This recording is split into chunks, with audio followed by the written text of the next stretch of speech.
fearsome, but it had to be pretty tongue-tongue. Under other circumstances, the governor undoubtedly would have demanded someone's head on a platter, but not this time. His nephew, by marriage, his wife's own blood kin, had gone crackers and killed a man, had killed a killer. There was that, at least, and thank God for it. But Percy had still shot the man as he lay sleeping in his cell, which was not quite sporting. When you added in the fact that the young man in question remained, just as mad as a March hare, you could understand why the governor only wanted it to go away as soon as possible. Our trip to Warden Morsey's house in Harry Terwilliger's truck never came out. The fact that Percy had been straitjacketed and locked in the restraint room during the time we were away never came out. The fact that William Wharton had been doped to the gills when Percy shot him never came out either. Why would it? The authorities had no reason to suspect anything in Wharton's system but half a dozen slugs. A coroner removed those. A mortician put him in a pine box. And that was the end of the man with Billy the Kid tattooed on his left forearm. Good riddance to bad rubbish, you might say. All in all, the uproar lasted about 2 weeks.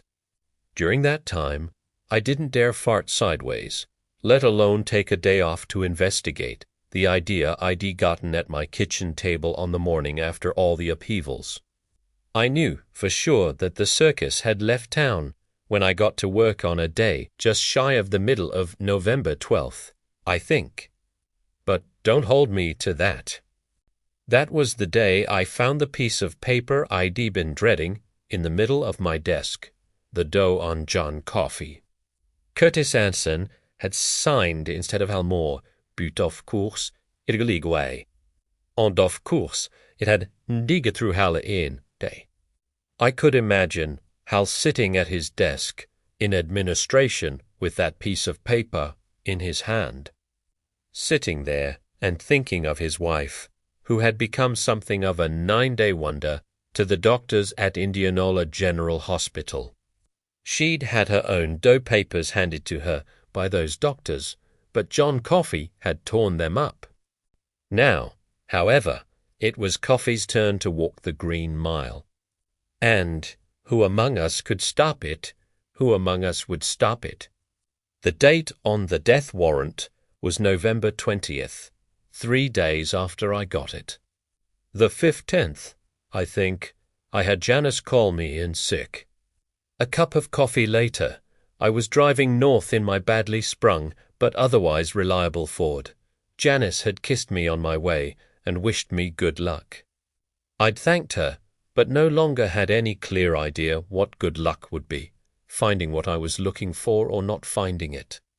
All I knew for sure was that I didn't feel much like singing as I drove. Not that day. By 3 that afternoon, I was well up in the Ridge country. I got to the Purdom County Courthouse just before it closed, looked at some records, then had a visit from the sheriff, who had been informed by the county clerk that a stranger was poking in amongst the local skeletons. Sheriff Catlett wanted to know what I thought I was doing. I told him. Catlett thought it over and then told me something interesting. He said he'd deny he'd ever said a word if I spread it around, and it wasn't conclusive anyway. But it was something all right. It was something. I thought about it all the way home. And that night there was a lot of thinking and precious little sleeping on my side of the bed. The next day I got up while the sun was still just a rumor in the east and drove down state to Trepingus County. I skirted around Homer Cribbis, that great bag of guts and water, speaking to Deputy Sheriff Rob McGee instead. McGee didn't want to hear what I was telling him. Most vehemently didn't want to hear it.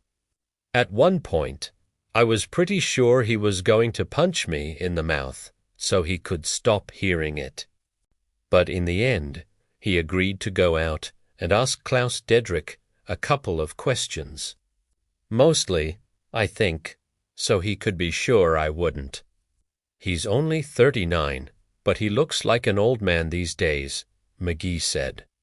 And he doesn't need a smart-ass prison guard who thinks he has a detective to stir him up just when some of the sorrow has started to settle. You stay right here in town. I don't want you within hailing distance of the Dreek farm, but I want to be able to find you when I'm done talking to class. If you start feeling restless, have a piece of pie down there in a diner. It'll weigh you down. I ended up having 2 pieces, and it was kind of heavy.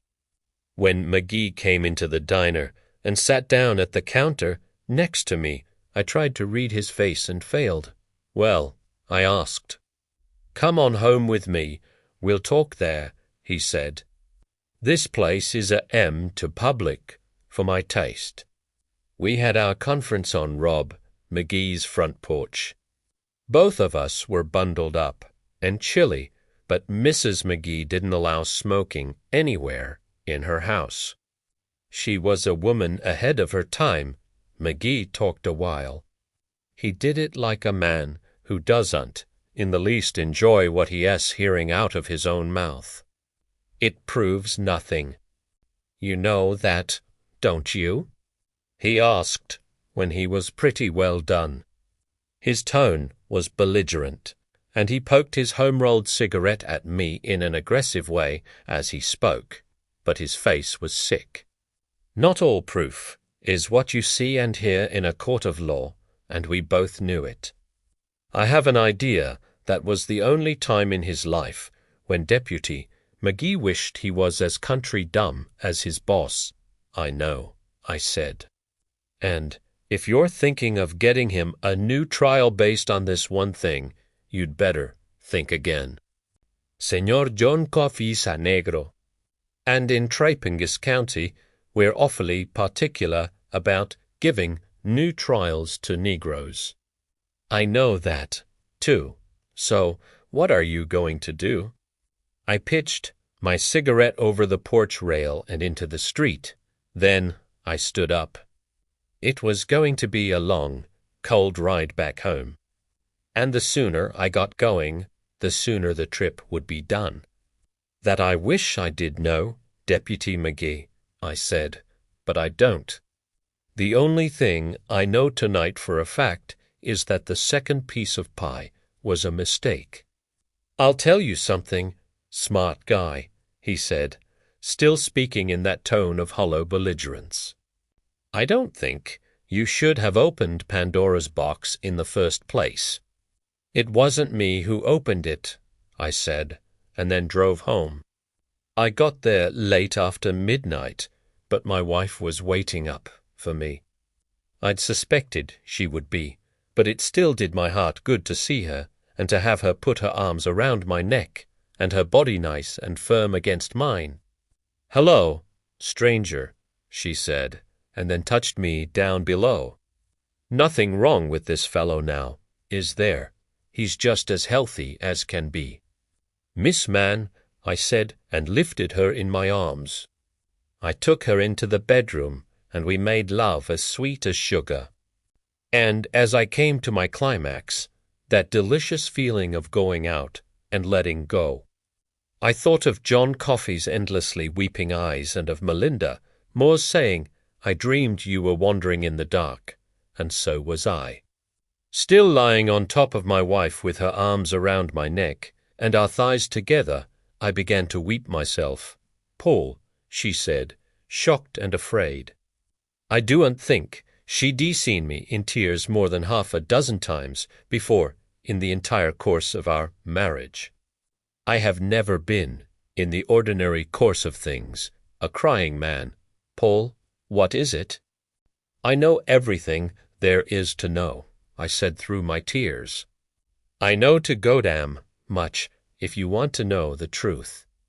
I'm supposed to electrocute John Coffey in less than a week, but it was William Wharton who killed the Derrick girls. It was Wild Bill, Chapter 5, the next day. The same bunch of screws who had eaten lunch in my kitchen after the botched Deliqua execution ate lunch there again. This time, there was a fifth at our council of war, my wife. It was Jan who convinced me to tell the others. My first impulse had been not to. Wasn't it bad enough? I asked her. That way, Knew. You're not thinking clearly about it, she'd answered. Probably because you're still upset. They already know the worst thing is that John S. on the spot for a crime he didn't commit. If anything, this makes it a little better. I wasn't so sure, but I deferred to her judgment. I expected an uproar when I told Brutal, Dean, and Harry what I knew. I couldn't prove it, but I knew all right. But at first, there was only thoughtful silence. Then, taking another of Janice's biscuits and beginning to put an outrageous amount of butter on it, Dean said, Did John see him? Dito you think? Did he see Wharton drop the girls, maybe even rape them? I think, if he'd seen that, he would have tried to stop it, I said. As for seeing Wharton, maybe as he ran off, I suppose he might have. If he did, he forgot it later. Sure, Dean said. He's special, but that doesn't make him bright. He only found out it was Wharton when Wharton reached through the bars of his cell and touched him. Brutal was nodding. That's why John looked so surprised, so shocked. Remember the way his eyes opened? I nodded. He used Percy on Wharton like a gun. That was what Janice said, and it was what I kept thinking about. Why would John Coffey want to kill Wild Bill? Percy! Maybe. Percy stamped on Delaqua's mouse right, in front of him. Percy burned Delacroix alive, and John knew it. But Wharton messed with most of us in one way or another, but he didn't mess with John at all, so far as I know. Hardly passed for dozen words with him the whole time they were on the mile together. And half of those were that last night. Why would he want to? He was from Perham County, and as far as white boys from up there are concerned, you don't even see a Negro unless he happens to step into your road. So why did he do it? What could he have seen or felt when Wharton touched him that was so bad that he swallowed back the poison he took out of Melies' body and half killed himself doing it too? Brutal said more like 3/4. And the Drick twins were all I could think of that was bad enough to explain what he did. I told myself the idea was nuts, too much of a coincidence. It just couldn't be. Then I remembered something Curtis Anderson wrote in the first memo I ever got about Wharton. That Wharton was crazy wild, and that he rambled all over the state before the hold-up, where he killed all those people. Rambled all over the state, that stuck with me. And there was the way he tried to choke Dean when he came in. That got me thinking about the dog. Dean said he was rubbing his neck where Wharton had wrapped the chain. I don't think he even knew he was doing it, how the dog's neck was broken. Anyway, I went on up to Purdham County to check Wharton's court records. All we had here were the reports on the murders that got him to the Green Mile, the end of his career. In other words, I wanted the beginning. A lot of trouble? Brutal asked. Yeah, vandalism, petty theft, setting haystack fires, even theft of an explosive. He and a friend swiped a stick of dynamite and set it off down by a creek.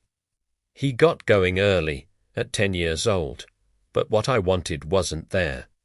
Then the sheriff turned up to see who I was and what I was doing. And I was actually lucky. I fibbed. Told him that a cell search had turned up a bunch of pictures in Wharton's mattress, little girls with no clothes on.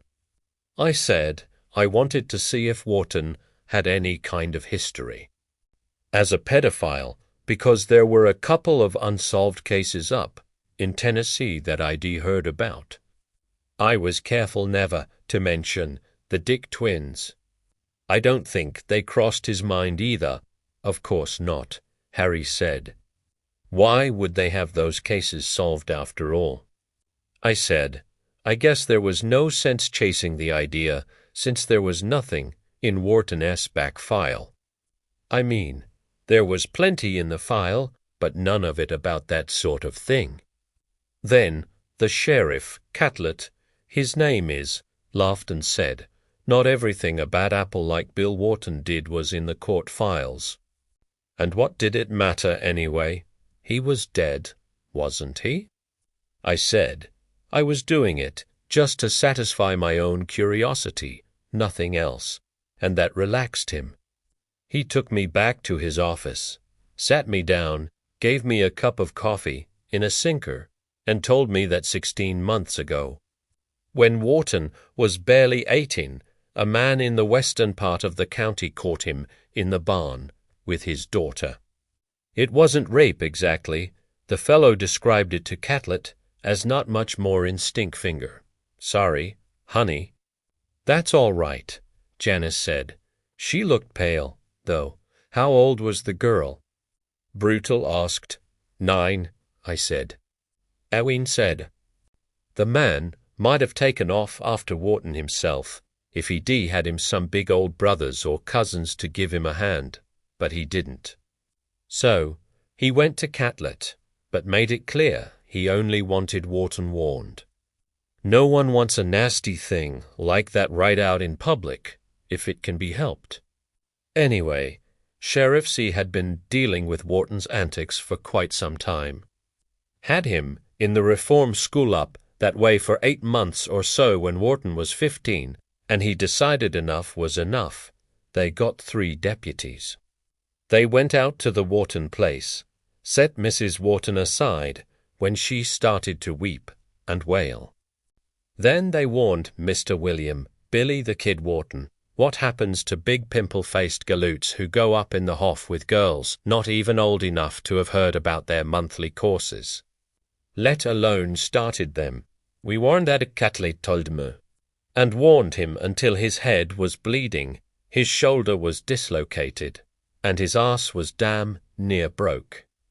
Brutal was laughing despite himself. That sounds like Purdom County.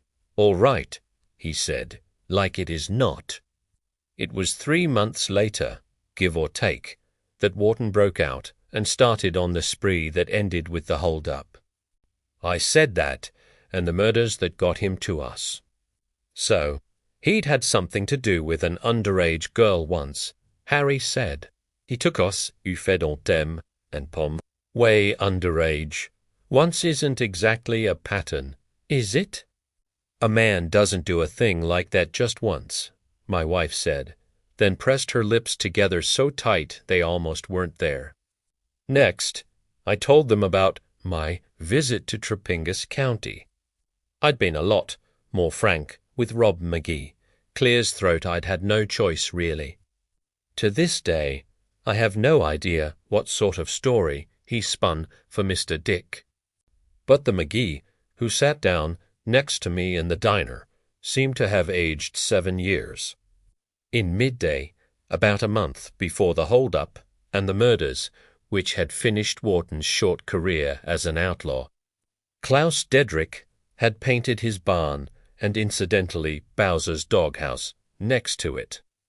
He hadn't wanted his son crawling around up on a high scaffolding, and the boy had been in school anyway, so he had hired a fella. A nice enough fella, very quiet.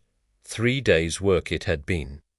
No, the fella hadn't slept at the house. Dedrick wasn't foolish enough to believe that nice and quiet always meant safe. Especially nowadays when there's so much dust bowl riff-raff on the roads. A man with a family had to be careful. In any case, the man hadn't needed lodging. He told Dick he had taken a room in town at Ava Price's. There was a lady named Ava Price in Tefton, and she did rent rooms. But she hadn't had a boarder that may who fit the description of Dedrick's hired man. Just the usual fellas in checked suits and derby hats hauling sample cases, drummers, in other words.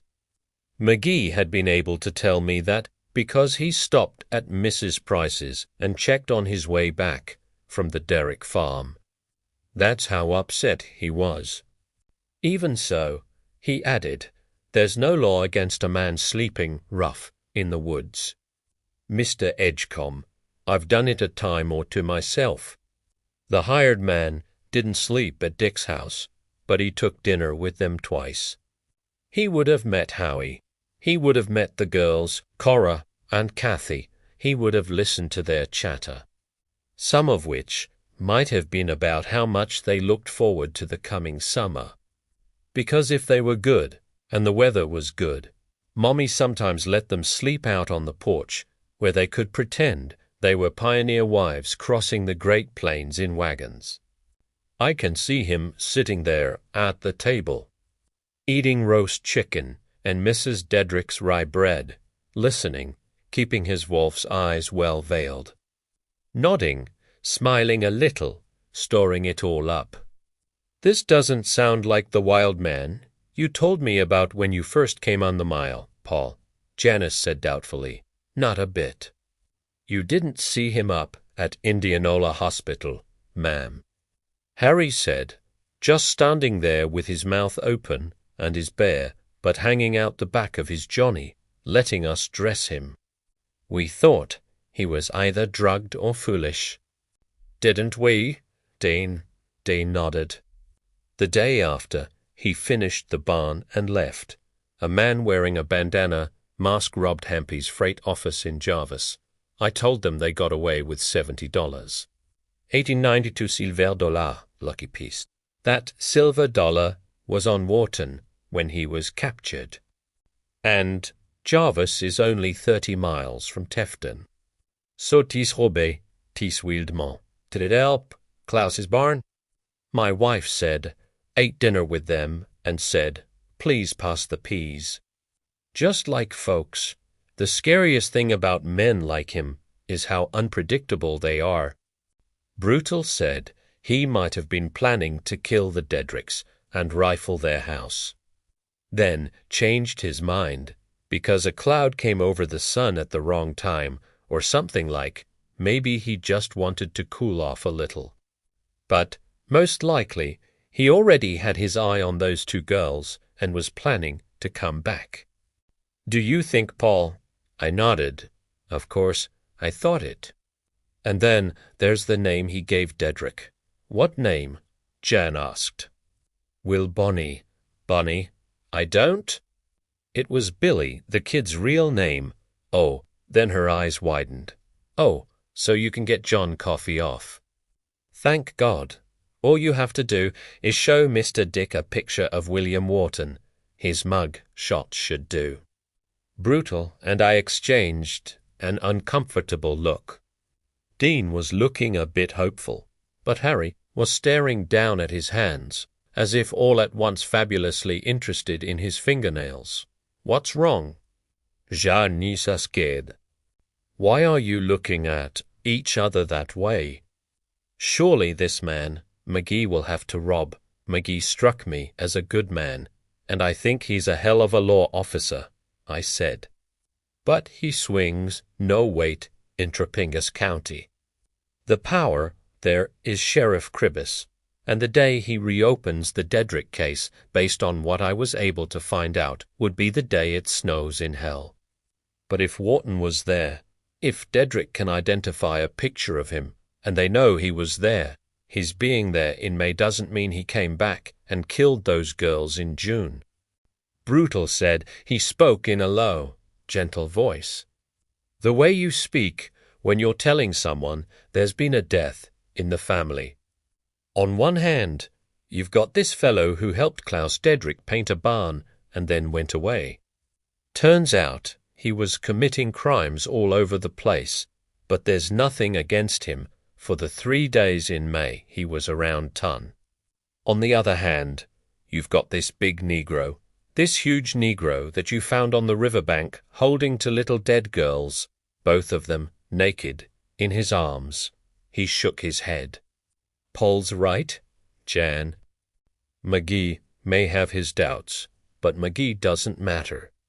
Cribbus is the only one who can reopen the case, and Cribbus doesn't want to mess with what he thinks of as a happy ending. It was a _ thinks he does not want to earn, in any case, beautiful. I'll go up there to Cold Mountain. Have me a steak and a draft beer at Mars, and watch him fry, and there's an end to it. Janice listened to all this with a mounting expression of horror on her face, then turned to me. But McGee believes it, doesn't he, Paul? I could see it on your face. Deputy McGee knows he arrested the wrong man. Won't he stand up to the sheriff? All he can do by standing up to him is lose his job. I said, yes, I think that in his heart he knows it was Wharton. But what he says to himself is that if he keeps his mouth shut and plays the game until Cribbus either retires or eats himself to death, he gets the job and things will be different then. That's what he tells himself to get to sleep, I imagine. And he's probably not so much different from Homer about one thing. He'll tell himself, after all, it's only a Negro. It's not like they're going to burn a white man for it. Then you'll have to go to them, Janice said. And my heart turned cold at the decisive, no doubt about it, tone of her voice. Go and tell them what you found out. And how should we tell them we found it out? Jan, Brute asked her, in that same low voice. Should we tell them about how Wharton grabbed John while we were taking him out of the prison to work a miracle on the warden's wife? No, of course not. But she saw how thin the ice was in that direction and skated in another one. Lie then, she said. She looked defiantly at Brutal, then turned that look on me. It was hard enough to smoke a hole in newspaper, you'd have said. Lie, I repeated. Lie about what? About what got you going? First up to Perm County, and then down to Trapingus. Go down there, to that fat old sheriff, Cribbus, and say that Wharton told you he raped and murdered the Dick girls, that he confessed. She switched her hot gaze to Brutal for a moment. You can back him up, Brutus. You can say you were there when he confessed. You heard it, too. What? Percy probably heard it as well. And that was probably what set him off. He shot Wharton because he couldn't stand thinking of what Wharton had done to those children. It snapped his mind. Just what? What now? In the name of God. It wasn't just me and Brutal. Harry and Dean were looking at her, too, with a kind of horror. We never reported anything like that, ma'am, Harry said. He spoke as if talking to a child. The first thing people asked was why we didn't. We're supposed to report anything our cell babies say about prior crimes, theirs or anyone else's. Not them, Brutal Puin. A man like Wild Bill Wharton lies about anything, Jan. Crimes he's committed, big shots he's known, women he's gone to bed with, touchdowns he scored in high school, even the damn weather. But her face was agonized. I went to put my arm around her, and she pushed it violently away. But he was there. He painted their goddamn barn. He ate dinner with them. All the more reason why he might take credit for the crime, Brutal said. After all, what harm? Why not boast? You can't fry a man twice after all. Let me see if I've got this right. We here at this table know that not only did John Coffey not kill those girls, he was trying to save their lives. Deputy McGee doesn't know all that, of course, but he does have a pretty good idea that the man condemned to die for the murders didn't do them, and still, you can't get him a new trial. Can't even reopen the case. Yes, Dean said. He was polishing his glasses furiously. That's about the size of it. She sat with her head lowered, thinking. Brutal started to say something, and I raised a hand, shushing him. I didn't believe Janice could think of a way to get John out of the killing box he was in. But I didn't believe it was impossible either. She was a fearsomely smart lady, my wife. Fearsomely determined as well. That's a combination that sometimes turns mountains into valleys. All right, she said at last. Then you've got to get him out on your own, ma'am. Harry looked flabbergasted, frightened, too. You can do it. You did it once, didn't you? You can get on Letty's team, bring him back. Would you want to be the one to explain to my kids why their daddy's in prison? Mrs. Edgecombe, Dean was charged with helping a murderer escape jail. That won't be any of that. Dean, we'll work out a plan. Make it look like a real escape. Make sure it's a plan that could be worked out by a fellow who can't even remember how to tie his own shoes. Then Harry said they'll have to believe that. She looked at him uncertainly. It wouldn't do any good, Brutal said. Even if we could think of a way, it wouldn't do any good. Why not? She sounded as if she might be going to cry. Just why the damn hell not? Because he's a 6'8" in bald black man with barely enough brains to feed himself, I said. How long do you think it would be before he was recaptured? 2 hours. 6? He got along without attracting much attention before, she said. A tear trickled down her cheek. She slapped it away with the heel of her hand. That much was true.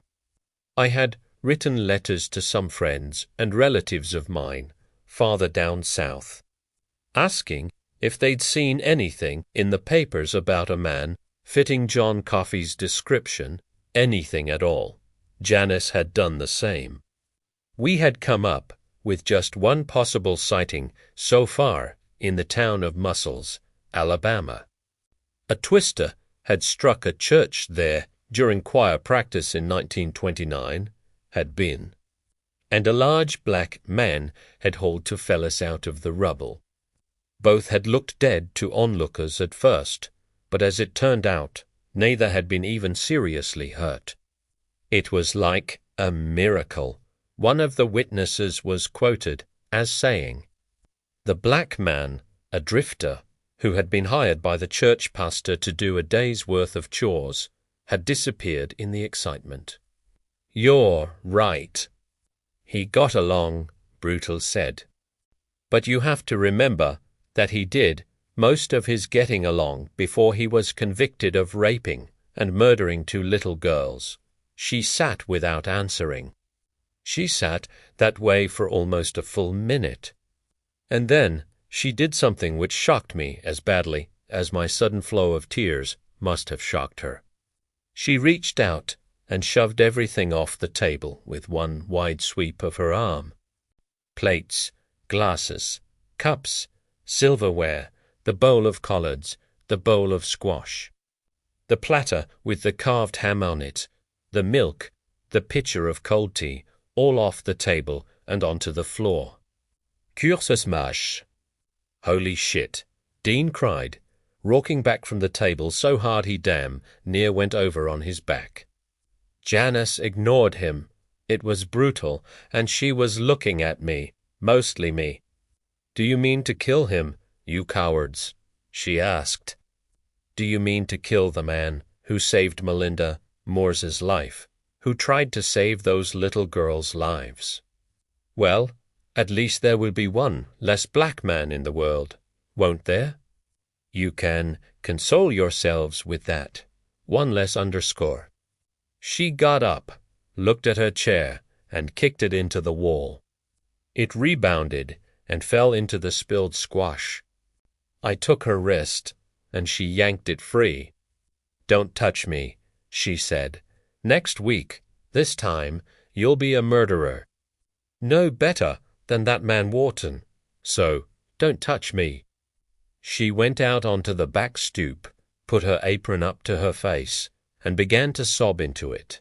The four of us looked at each other, after a little bit. I got on my feet and set about cleaning up the mess. Brutal joined me first, then Harry and Dean. When the place looked more or less shipshape again, they left. None of us said a word the whole time. There was really nothing left to say. Chapter 6. That was my night off. I sat in the living room of our little house, smoking cigarettes, listening to the radio, and watching the dark come up out of the ground to swallow the sky. Television is all right. I have nothing against it, but I don't like how it turns you away from the rest of the world and toward nothing but its own glassy self. In that one way, at least, radio was better. Janice come in, the arm of my hand. For a little while, neither of us said anything. Just stayed that way, listening to K. Kaiser's College of Musical Knowledge and watching the stars come out. It was all right with me. I'm so sorry I called you a coward, she said. I feel worse about that than anything I've ever said to you in a whole marriage. Even the time when we went camping and you called me Old Stinky Sam, I asked. And then we laughed and had a kiss or two, and it was better again between us. She was so beautiful, my Janice, and I still dream of her. Old and tired of living as I am, I'll dream that she walks into my room in this lonely, forgotten place where the hallways all smell of piss and old boiled cabbage. I dream she's young and beautiful with her blue eyes and her fine, high breasts that I could hardly keep my hands off of.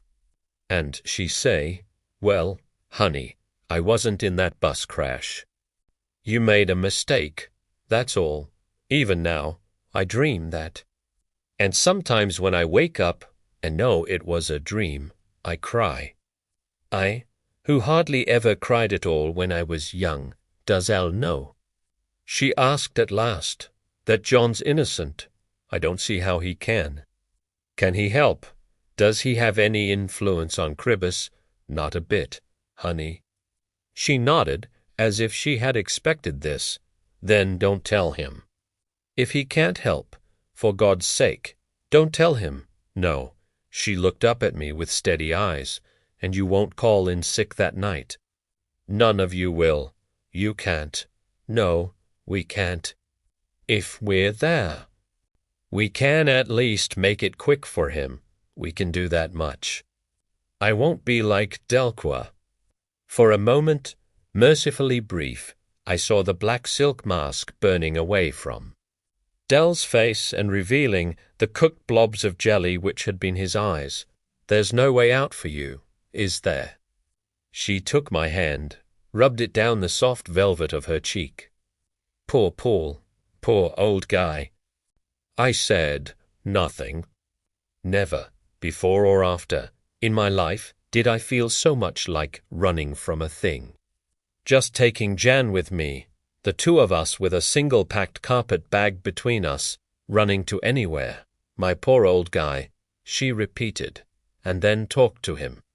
Oh, young, yes, talk to him. Clears throat find out what he wants. I thought about it, then nodded. She was right. She usually was. Chapter 7.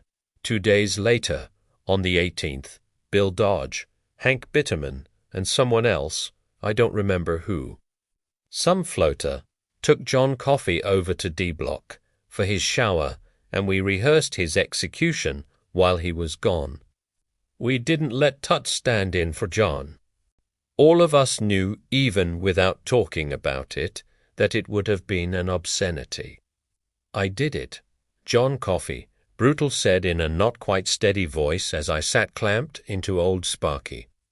You have been condemned to die in the electric chair. A sentence passed by a jury of your peers, John Coffey's peers.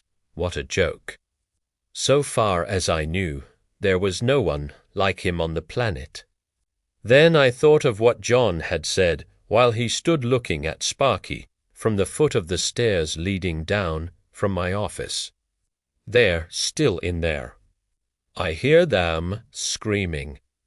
Get me out of it, I said harshly. Undo these clamps and let me up. They did it, but for a moment I felt frozen there, as if old Sparky did not want to let me go. As we walked back to the block, Brutal spoke to me in a low voice, so not even Dean and Harry, who were setting up the last of the chairs behind us, would overhear. I'd done a few things in my life that I'm not proud of, but this is the first time I ever felt really, actually in danger of hell. I looked at him to make sure he wasn't joking. I didn't think he was. What do you mean? I mean, we're fixing to kill a gift to God, he said, one that never did any harm to us or to anyone else. What am I going to say if I end up standing in front of God, the Father Almighty, and he asks me to explain why I did it? That it was my job. Chapter 8. When John got back from his shower and the floaters had left. I unlocked his cell, went in and sat down on the bunk beside him. Brutal was on the desk. He looked up, saw me in there on my own, but said nothing. He just went back to whatever paperwork he was currently mangling, licking away at the tip of his pencil the whole time. John looked at me with his strange eyes, bloodshot, distant, on the verge of tears, and yet calm, too. As if crying was not such a bad way of life, if not, once you get used to it. He even smiled a little. He smelled of ivory soap, I remember, as clean and fresh as a baby after his evening bath.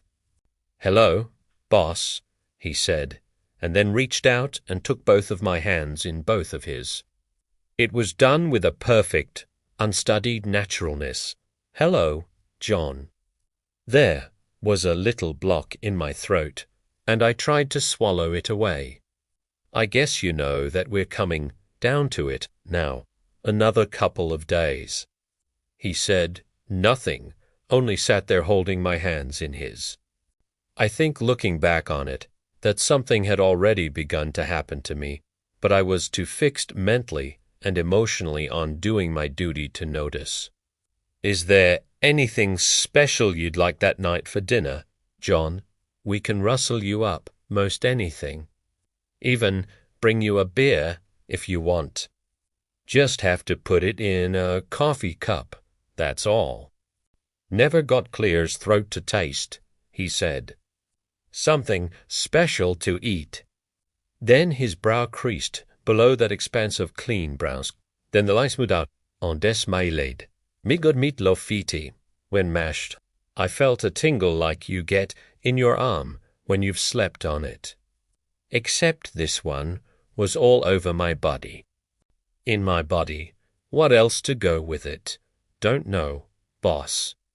Whatever you got, I guess. Okra, maybe, but I's not picky. All right, I said, and thought he would also have Mrs. Janice Edgecomb's peach cobbler for dessert. Now, what about a preacher? Someone you could say a little prayer with night after next. It comforts a man. I've seen that many times. I could get in touch with Reverend Schuster. He's a man who came when Dell didn't want a preacher, John said. You've been good to me, boss. You can say a prayer if you want. That's all right. I could get me bound with you a bit, I guess. Me, John, I couldn't. He pressed down on my hands a little, and that feeling got stronger. You could, he said. Couldn't you, boss? I suppose so, I heard myself say. My voice seemed to have developed an echo. I suppose I could, if it came to that. The feeling was strong inside me by then, and it was like before when he cured my waterworks, but it was different, too. And not just because there was nothing wrong with me this time. It was different because this time he didn't know he was doing it. Suddenly, I was terrified, almost choked with a need to get out of there. Lights were going on, inside me where there had never been lights before. Not just in my brain, all over my body. You, Mr. Howe, and other boss has been good to me. John Coffey said, I know you've been worrying, but you ought to quit on it now because I want to go, boss. I tried to speak and couldn't. He could, though. What he said next was the longest I had ever heard him speak. I'm rightly tired of the pain I hear and feel, boss. I'm tired of being on the road, lonely as a robin in the rain, not having anybody to go on with or tell me where we're coming from or going to or why. I'm tired of people being ugly to each other. It feels like pieces of glass in my head. I'm tired of all the times I wanted to help and couldn't. I'm tired of being in the dark. Mostly it's the pain. There's too much. If I could end it, I would. But I can't. Stop it. I tried to say. Stop it. Let go of my hands. I'm going to drown if you don't. Drown or explode. You won't explode. He said, smiling a little at the idea, but he let go of my hands. I leaned forward, gasping. Between my knees. I could see every crack in the cement floor, every groove, every flash of Mysica. I looked up at the wall and saw names that had written there, Inafo, 1926, and 1931. Clear's throat those names had been washed away. The men who had written them had also been washed away in a manner of speaking.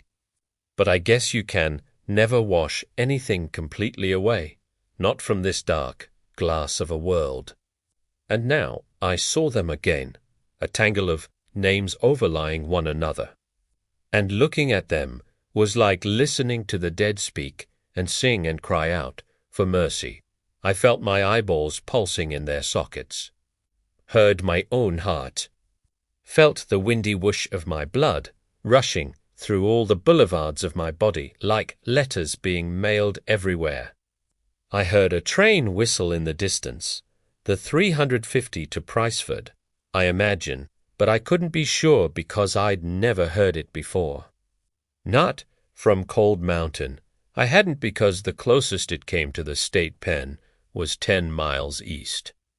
I couldn't have heard it from the pen, so you would have said, and so until November of 32 I would have believed. But I heard it that day. Somewhere, a light bulb shattered loud as a bomb. What did you do to me? I whispered. Oh, John, what did you do? I'm sorry, boss, he said in his calm way. I wasn't thinking much. I reckon you'll feel like a regular soon. I got up and went to the cell door. It felt like walking in a dream. When I got there, he said, you wonder why they didn't scream. That's the only thing you still wonder about, ain't it?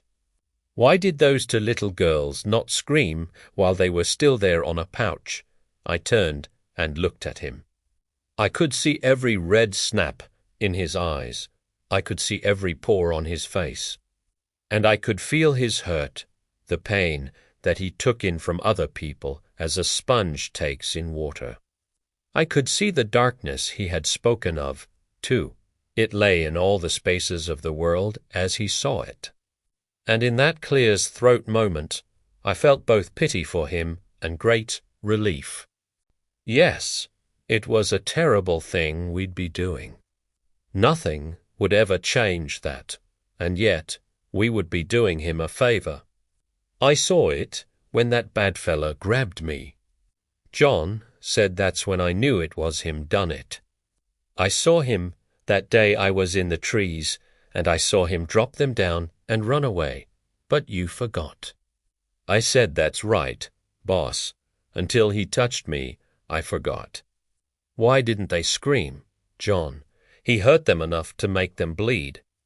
Their parents were right upstairs, so why didn't they scream? John looked at me from his haunted eyes. He said to the one, "If you make noise, it's your sister I'll kill, not you." He said the same to the other. You see. Yes, I whispered, and I could see it. The drick porch, in the dark, Wharton leaning over them like a ghoul. One of them had maybe started to cry out, so Wharton had hit her, and she had bled from the nose. That's where most of it had come from. He killed them with their love, John said, their love for each other. You see how it was? I nodded, incapable of speech. He smiled. The tears were flowing again, but he smiled. That's how it is every day, he said, all over the world. Then he lay down and turned his face to the wall. I stepped out onto the mile, locked his cell, and walked up to the duty desk. I still felt like a man in a dream. I realized I could hear Brutal's thoughts. A very faint whisper. How to spell some word. Receive, I think it was. He was thinking, before E, except after C, is that how the dad ratted thing goes. Then he looked up, started to smile, and stopped when he got a good look at me. Paul, he asked, are you all right? Yes. Then I told him what John had told me. No a lo feet, and hadn't told anyone that part, not even Janice. Elaine Connolly will be the first to know of it, if that is, she wants to read these last pages after reading all the rest of them. But I repeated what John had said about wanting to go. That seemed to relieve Brutal a bit anyway, but I sensed him wondering if I hadn't made it up just to set his mind at ease.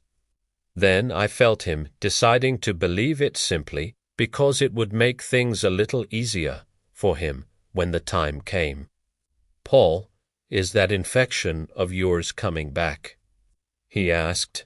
You look all flushed. No, I think I'm okay. I said I wasn't, but I felt sure by then that John was right, and I was going to be. I could feel that tingle starting to subside.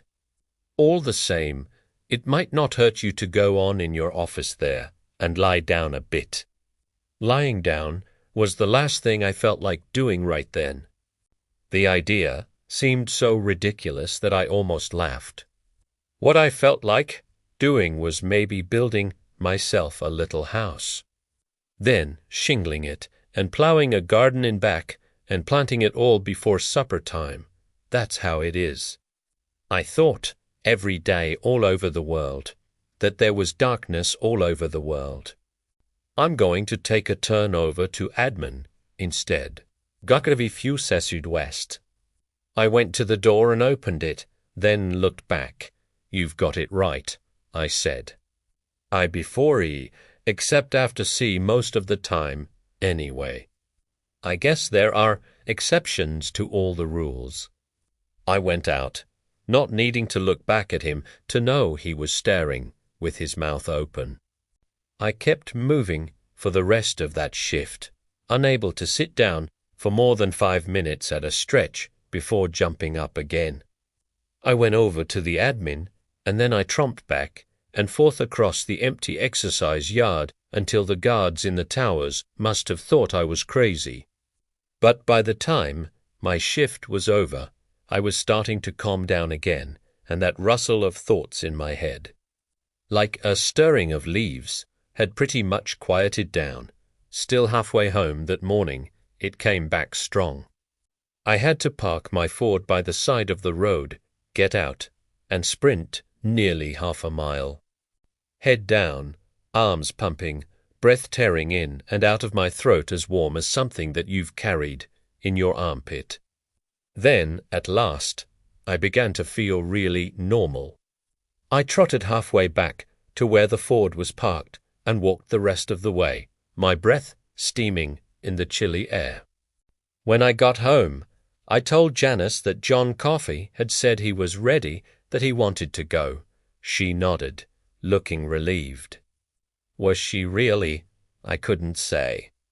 6 hours before, even 3, I would have known, but by then I didn't, and that was good. John had kept saying that he was tired, and now I could understand why. It would have tired anyone out.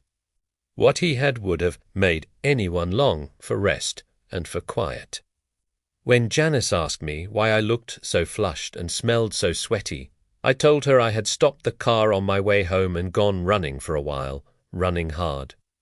I told her that much. As I may have said, there are too many pages here now for me to want to look back through and make sure lying wasn't much a part of our marriage. But I didn't tell her why, and she didn't ask. Chapter 9. There were no thunderstorms on the night it came, John Coffey's turn to walk the Green Mile. It was seasonably cold for those parts at that time of year, in the 30s, I'd guess, and a million stars spilled across used-up, picked-out fields, where frost glittered on fence posts and glowed like diamonds on the dry skeletons of July's corn. Brutus Howell was out front for this one. He would do the capping and tell Van Hay to roll when it was time. Bill Dodge was in with Van Hay, and at around 11:20 on the night of November 20th. Dean, Harry, and I went down to our one-occupied cell, where John Coffey sat on the end of his bunk, with his hands clasped between his knees and a tiny dab of meatloaf gravy on the collar of his blue shirt. He looked out through the bars at us, a lot calmer than we felt, it seemed. My hands were cold, and my temples were throbbing. It was one thing to know he was willing. It made it at least possible for us to do our job. But it was another thing to know we were going to electrocute him for someone else's crime. I had last seen Hal mow around 7 that evening.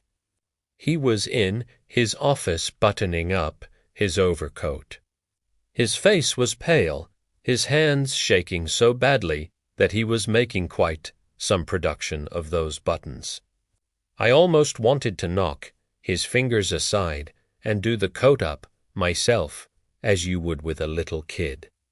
The irony was that Melinda had looked better when Jan and I went to see her the previous weekend than Hal had looked earlier on John Coffey's execution evening. "I won't be staying for this one," he had said. "Curtis will be there, and I know Coffey will be in good hands with you and Brutus." "Yes, sir, we'll do our best," I said. "Is there any word on Percy?" "Is he coming back around, is what I meant, of course. Is he even now sitting in a room somewhere and telling someone, some doctor most likely, about how we zipped him into the nut coat and threw him into the restraint room like any other problem child, any other lagoon in Percy's language? And if he is, are they believing him? But, according to Hal, Percy was just the same. Not talking, and not so far as anyone could tell in the world at all. He was still at Indianola being evaluated, Howard said, looking mystified at the phrase. But if there was no improvement, he would be moving along soon. "How's Coffey holding up?" Howard asked then. He had finally managed to do up the last button of his coat. I nodded. "He'll be fine, Warden." He'd nodded back, then gone to the door, looking old and ill. How can so much good and so much evil live together in the same man? How could the man who cured my wife be the same man who killed those little girls? Do you understand that? I had told him I didn't. The ways of God were mysterious. There was good and evil in all of us, ours not to reason why, Hatcher do. Most of what I told him was things I'd learned in the Church of Praise Jesus. The Lord is mighty. Hal nodded the whole time, looking sort of exalted. He could afford to nod, couldn't he? Yes, and look exalted, too. There was a deep sadness on his face. He was shaken, all right, I never doubted it. But there were no tears this time, because he had a wife to go home to, his companion to go home to, and she was fine. Thanks to John Coffey, she was well and fine, and the man who had signed John's death warrant could leave and go to her. He didn't have to watch what came next. He would be able to sleep that night in his wife's warmth, while John Coffey lay on a slab in the basement of County Hospital. Growing cool as the friendless, speechless hours moved toward dawn. And I hated Hal for those things. Just a little and I'd get over it, but it was hate. All right, the genuine article. Now I stepped into the cell, followed by Dean and Harry, both of them pale and downcast. "Are you ready, John?" I asked. He nodded. "Yes, boss. Guess so. All right, then. I got a piece to say before we go out." "You say what you need to, boss. John Coffey, as an officer of the court." I said it right to the end. And when I'd finished, Harry Tilliger stepped up beside me and held out his hand. John looked surprised for a moment, then smiled and shook it. Dean, looking paler than ever, offered his next. "You deserve betterness, Johnny," he said harshly. "I'm sorry." "I'll be all right," John said. "This is the hard part. I'll be all right in a little while." He got up, and the St. Christopher's metal melly had given him swung free of his shirt. "John, I ought to have that," I said. "I can put it back on you after the after, if you want, but I should take it for now." Itois Silver is lying against his skin when Van Hay switched on the juice. It might fuse itself into his skin. Even if it didn't do that, it was up to electroplate, leaving a kind of charred photograph of itself on the skin of his chest. I had seen it before. I'd seen most everything during my years on the mile. More than was good for me, I knew that now. He slipped the chain over his head and put it in my hand. I put the medallion in my pocket and told him to step out of the cell. There was no need to check his head and make sure the contact would be firm and the induction good. It was as smooth as the palm of my hand. "You know, I fell asleep this afternoon. I had a dream, boss," he said. "I dreamed about Dell's mouse. Did you, John?"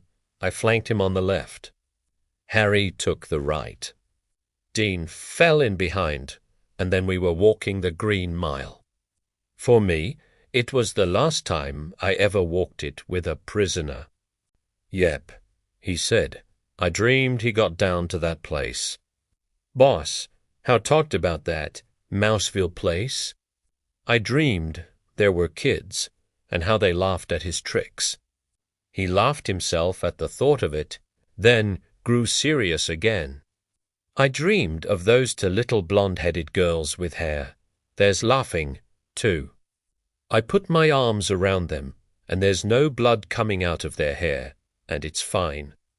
We all watched Mr. Jingles roll that spool, and how we did laugh fit the buzz we were in. "Is that so? I was thinking I couldn't go through with it. Just could not. There was no way I was going to cry or scream, or maybe my heart would burst with sorrow, and that would be an end to it." We went into my office. John looked around for a moment or two, then dropped to his knees without having to be asked. Behind him, Harry was looking at me with haunted eyes. Dean was as white as paper. I got down on my knees with John and thought there was a funny turnaround brewing here after all the prisoners I'd had to help up so they could finish the journey. This time, I was the one who was apt to need a hand. That's the way it felt anyway. What should we pray for, boss? John asked. Strength, I said without even thinking. I closed my eyes and said, Lord God of hosts, please help us finish what we've started. And please welcome this man, John Coffey, like the drink, but not spelled the same, into heaven, and give him peace. Please help us to see him off the way he deserves, and let nothing go wrong. Amen. I opened my eyes and looked at Dean and Harry. Both of them looked a little better. Probably was having a few moments to catch their breath. I doubt it was my praying. I started to get up, and John caught my arm. He gave me a look that was both timid and hopeful. I remember a prayer someone taught me when I was little, he said. At least I think I do. Quand premier seat you go, Dean said. Lots of time yet, John. John closed his eyes and frowned with concentration. I expected, now I lay me down to sleep, or maybe a garbled version of the Lord's Prayer, but I got neither. I had never heard what he came out with before, and have never heard it again. Not that either the sentiments or expressions were particularly unusual. Holding his hands up in front of his closed eyes, John Coffey said, Baby Jesus, meek and mild, pray for me, an orphan child. Be my strength, be my friend. Be with me until the end. Amen.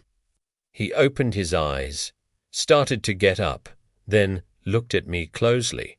I wiped my arm across my eyes. As I listened to him, I had been thinking about Dell.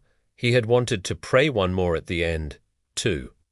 Holy Mary, Mother of God, pray for us sinners now and at the hour of our death. Sorry, jeune. Don't be, he said. He squeezed my arm and smiled. And then, as I'd thought he might have to do, he helped me to my feet. Chapter 10. There weren't many witnesses, maybe 14 in all.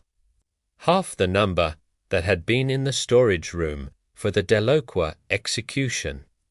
Homer Cribbus was there overflowing his chair, as per usual, but I didn't see Deputy McGee. Like Warden Moores, he had apparently decided to give this one a miss. Sitting in the front row was an elderly couple I didn't recognize at first, even though I had seen their pictures in a good many newspaper articles by that day in the third week of November. Then, as we neared the platform where old Sparky waited, the woman spat, Die slow, you son of a bitch. And I realized they were the Deterics, Klaus and Marjorie. I hadn't recognized them because you don't often see elderly people who haven't yet climbed out of their 30s. John hunched his shoulders at the sound of the woman's voice. And Sheriff Grobbo's grunt of approval. Henk Bitterman, who had the guard post near the front of the meagre group of spectators, never took his eyes off Klaus Dedrick. That was per my orders, but Dedrick never made a move in Jay's direction that night. Dedrick seemed to be on some other planet. Brutal, standing beside old Sparky, gave me a small finger tilt as we stepped up onto the platform. He holstered his sidearm and took John's wrist, escorting him toward the electric chair as gently as a boy leading his date out onto the floor for their first dance as a couple. Everything all right, John? He asked in a low voice. Yes, boss. But his eyes were moving from side to side in their sockets, and for the first time he looked and sounded scared. But there are a lot of folks here who hate me a lot. Premier quand Philip hurts fins, Snortfield then, he said in that same low voice. We don't hate you. Can you feel that? Yes, boss. But his voice was trembling worse now, and his eyes had begun to leak their slowed tears again. Kill him twice, you boys. Marjorie Dedrick suddenly screamed. Her ragged, strident voice was like a slap. John cringed against me and moaned, greater than you go on and kill that raping baby killer twice. That'll be just fine. Klaus, still looking like a man, dreaming awake, pulled her against his shoulder. She began to sob. I saw, with dismay, that Harry Terwilliger was crying, too. So far, none of the spectators had seen his tears. His back was to them, but he was crying all right. Still, what could we do besides push on with it? I mean, Brutal and I turned John around. Brutal pressed on one of the big man's shoulders, and John sat. He gripped Sparky's wide oak arms, his eyes moving from side to side, his tongue darting out to wet first one corner of his mouth, then the other. Harry and I dropped to our knees. The day before, we'd had one of the shop trustees weld temporary, flexible extensions to the chair's ankle clamps because John Coffey's ankles were nigh on the size of an ordinary fella's calves. Still, I had a nightmarish moment when I thought they were still going to come up small and we'd have to take him back to his cell while Sam Brick, who was head of the shop guys in those days, was found and tinkered some more. I gave a final, extra hard shove with the heels of my hands, and the clamp on my side closed. Johnslert en dégespédaien. Sorry, John. Clear's throat, I murmured, and glanced at Harry. He had gotten his clamp fixed more easily. Either the extension on his side was a little bigger, or John's right calf was a little smaller. But he was looking at the result with a doubtful expression. I guessed I could understand why.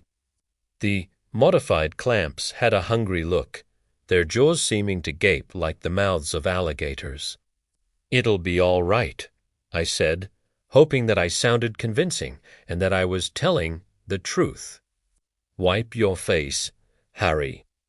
He swabbed at it with his arm, wiping away tears from his cheeks and beads of sweat from his forehead. We turned.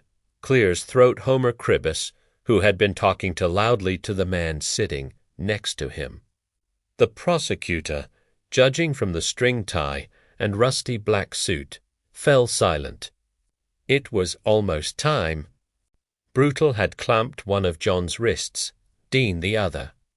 Over Dean's shoulder, I could see the doctor, unobtrusive as ever, standing against the wall with his black bag between his feet. Nowadays, I guess they just about run such affairs, especially the ones with the IV drips. Boot back 10, oh, you wanted them. Maybe back then they had a clearer idea of what was right for a doctor to be doing and what was a perversion of the special promise they made. The one where they swear, first of all, to do no harm. Dean nodded to Brutal. Brutal turned his head, seemed to glance at the telephone that was never going to ring for the likes of John Coffey, and called roll on one to Jack Van Hay. There was that hum, like an old fridge kicking on, and the lights burned a little brighter. Our shadows stood out a little sharper.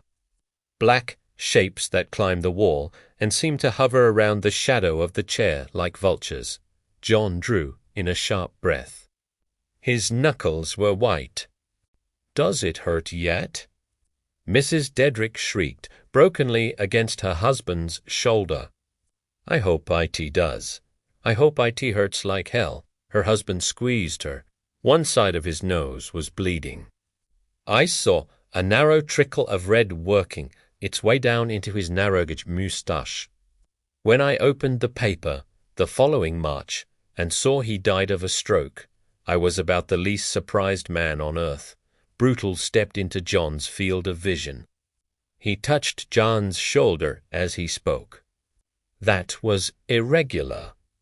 But of the witnesses, only Curtis Anderson knew it, and he did not seem to remark it. I thought he looked like a man who only wants to be done with his current job. Desperately wants to be done with it. He enlisted in the army after Pearl Harbor, but never got overseas. He died at Fort Bragg in a truck accident. John, meanwhile, relaxed beneath Brutal's fingers. I don't think he understood much, if any, of what Brutal was telling him, but he took comfort from Brutal's hand on his shoulder. Brutal, who died of a heart attack about 25 years later. He was eating a fish sandwich and watching TV wrestling when it happened, his sister said, was a good man. My friend may be the best of us. He had no trouble understanding how a man could simultaneously want to go and still be terrified of the trip. John Coffey, you have been condemned to die in the electric chair. Sentenced passed by a jury of your peers and imposed by a judge of good standing in this state. God saved the people of this state. Do you have anything to say before a sentence is carried out? John wet his lips again, then spoke clearly 6 words. I'm sorry for what I am. You ought to be. The mother of the 2 dead girls screamed, Oh, you monster. You ought to be, you damn well ought to be. John's eyes turned to me. I saw no resignation in them. No hope of heaven. No dawning peace. How I would love to tell you that I did. How I would love to tell myself that. What I saw was fear, misery, incompletion, and incomprehension. They were the eyes of a trapped and terrified animal. I thought of what he'd said about how Wharton had gotten Cora and Kathy Dedrick off the porch without rousing the house. He killed them with their love. That's how it is every day all over the world. Brutal took the new mask from its brass hook on the back of the chair, but as soon as John saw it and understood what it was, his eyes widened in horror. Eluquedat meo droplets of sweats standing out on the curve of his naked skull, as big as robins' eggs. Deluqued. Please, boss, don't put that thing over my face, he said in a moaning little whisper. Please don't put me in the dark. Don't make me go into the dark. I was afraid of the dark. Brutal was looking at me, eyebrows raised, frozen in place, the mask in his hands. His eyes said it was my call. He'd go either way. I thought as fast as I could, and as well as I could. Hard to do with my head pounding, the way it was. The mask was tradition, not law. It was, in fact, to spare the witnesses. And suddenly I decided that they did not need to be spared. Notissance. John, after all, hadn't done a damn thing in his life to warrant being where he was. They didn't know that, but we did, and I decided I was going to grant this last request. As for Marjorie Dedrick, she'd probably send me a thank-you note. All right, John. I murmured. Brutal put the mask back behind us. Homer Cribbus called out, indignantly, in his deep, dish-cracker voice. Say, boy, put that damn mask on him. Do we want to watch his eyes pop? Be quiet, sir, I said without turning. This is an execution, and you're not in charge of it. Any more than you were in charge of catching him, you tab of guts, Harry whispered. Harry died in 1982, close to the age of 80, an old man. Not in my league, of course, but few are. It was intestinal cancer of some kind. Brutal bent over and plucked the disk of sponge out of its bucket. He pressed a finger into it and licked the tip, but he hardly had to. I could see the ugly brown thing dripping. He tucked it into the cap, then put the cap on John's head. For the first time, I saw that Brutal was pale, too pasty white, on the verge of passing out. I thought of him saying that he felt for the first time in his life that he was in danger of hell because we were fixing to kill a gift of God. I felt a sudden and strong need to retch. I controlled it, but only with an effort. Water from the sponge was dripping down the sides of John's face. Dean Stanton ran the strap, let out to its maximum length on this occasion, across Jay's chest and gave it to me. We had taken such pains to try to protect Dean on the night of our trip because of his kids, never knowing that he had less than 4 months to live. After John Coffey, he requested and received a transfer away from Old Sparky over to C Block. And there, a prisoner stabbed him in the throat with a shank and let out his life's blood on a dirty board floor. I never knew why. I don't think anyone ever knew why. Old Sparky seems such a thing of perversity when I look back on those days. Such a deadly bit of folly. Fragile as blown glass, we are even under the best of conditions. To kill each other with gas and electricity and in cold blood. The folly, the horror. Brutal checked the strap, then stood back. I waited for him to speak, but he didn't. As he crossed his hands behind his back and stood at parade rest, I knew that he wouldn't, perhaps couldn't. I didn't think I could either.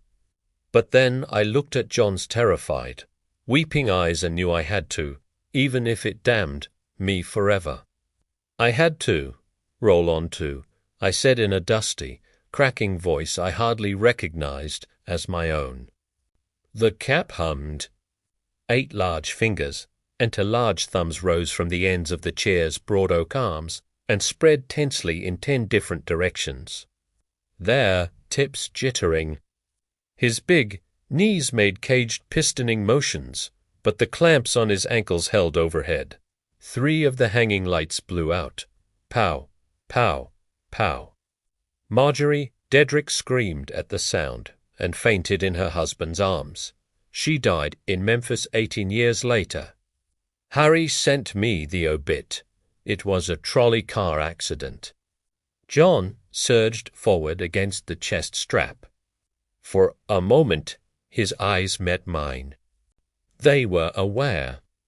I was the last thing he saw as we tilted him off the edge of the world. Then he fell against the seat back, the cap coming askew on his head, a little smoke, a sort of char mist drifting out from beneath it. But on the whole, you know, it was quick. I doubt if it was painless, the way the chair supporters always claim. It's not an idea even the most rabid of them ever seems to want to investigate personally, but it was quick. The hands were limp again. The formerly bluish-white moons at the base of the fingernails. Now, a deep eggplant hue, a tendril of smoke rising off cheeks still wet with salt water from the sponge and his tears. John Coffey's last tears. Chapter 11. I was all right until I got home. It was dawn by then, and birds were singing. I parked my flivver. I got out. I walked up the back steps. And then the second greatest grief I have ever known washed over me. It was thinking of how he'd been afraid of the dark that did it. I remembered the first time we'd met, how he'd asked if we left a light on at night, and my legs gave out on me. I sat on my steps and hung my head over my knees and cried. It didn't feel like that weeping was just for John, either, but for all of us. Janice came out and sat down beside me. She put an arm over my shoulders. "You didn't hurt him any more than you could help, did you?" I shook my head. "No, and he wanted to go. I nodded. Come in the house, El Pingre." It made me think of the way John had helped me up after we'd prayed together. "Come in and have coffee." I did.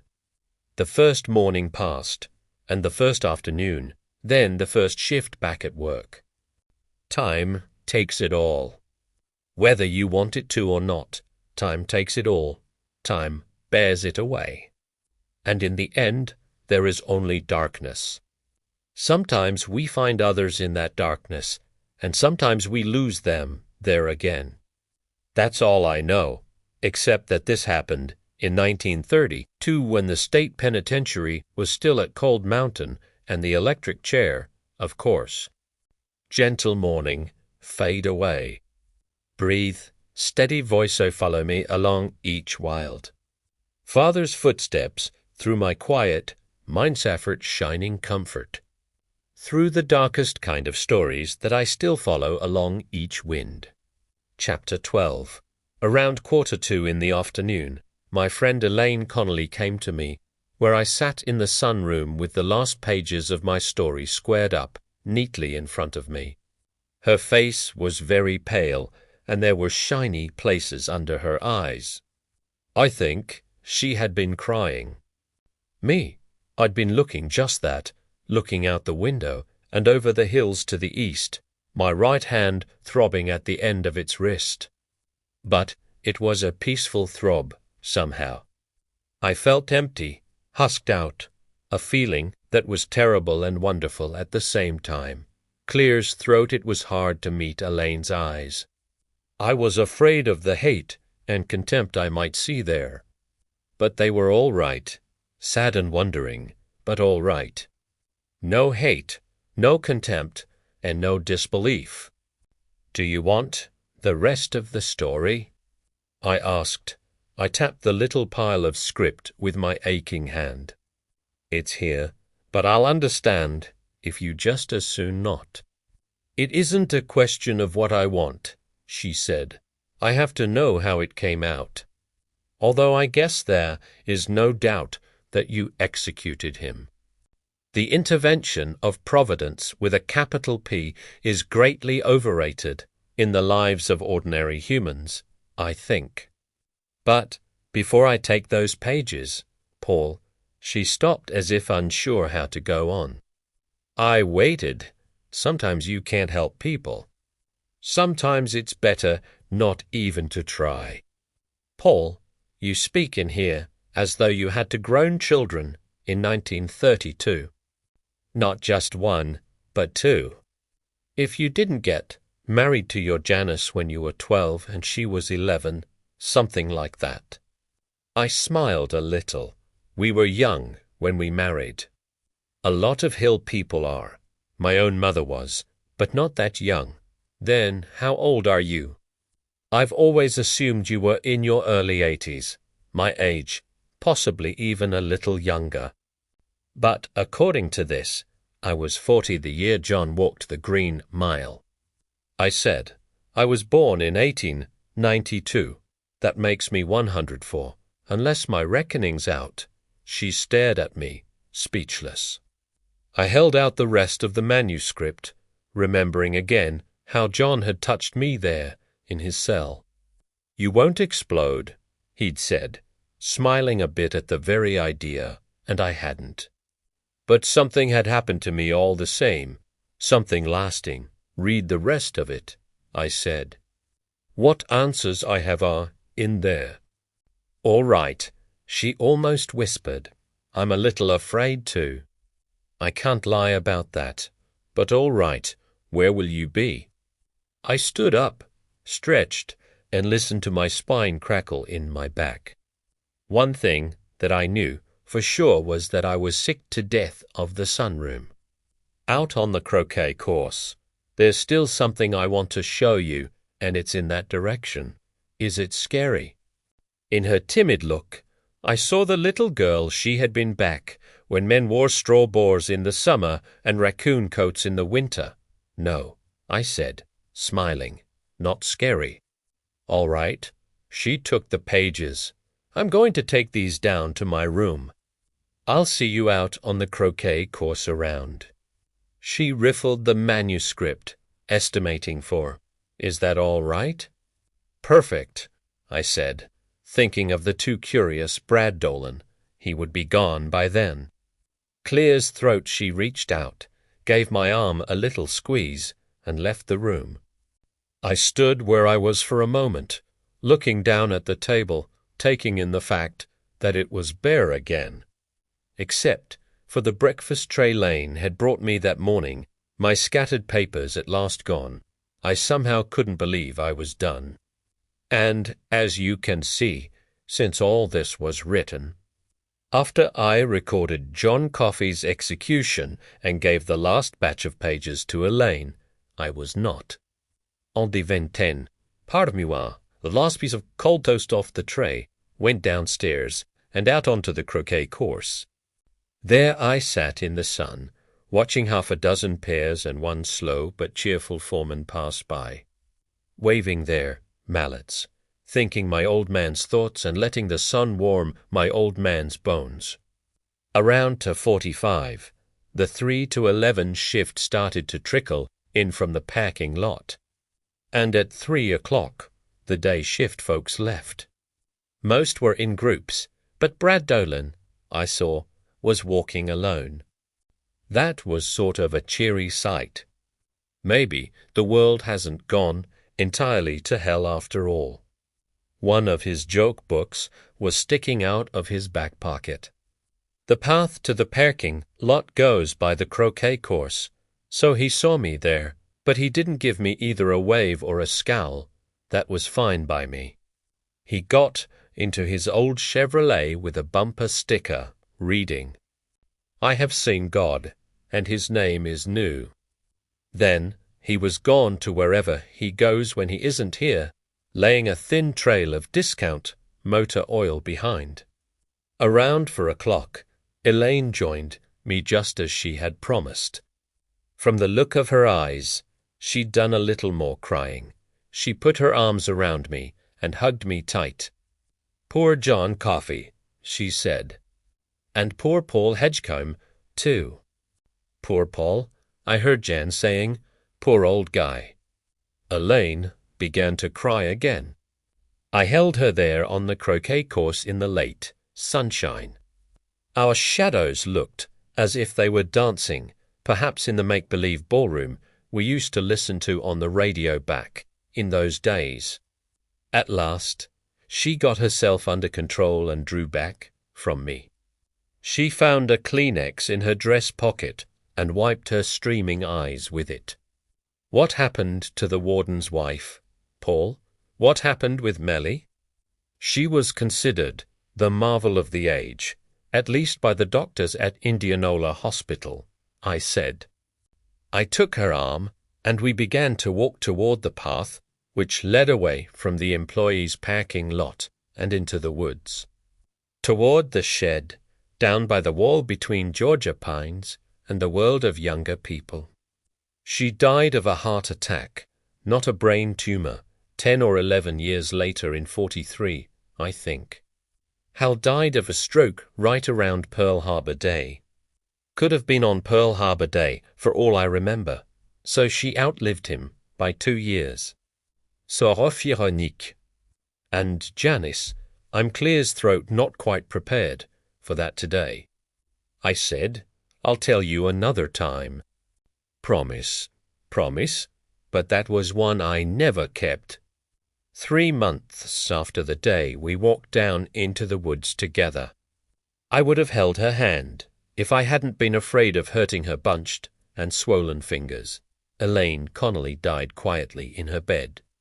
As with Melinda, Moore's death came as the result of a heart attack. The orderly who found her said she looked peaceful, as if it had come suddenly and without much pain.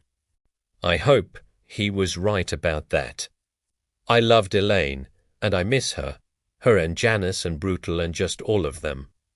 We reached the second shed on the path, the one down by the wall.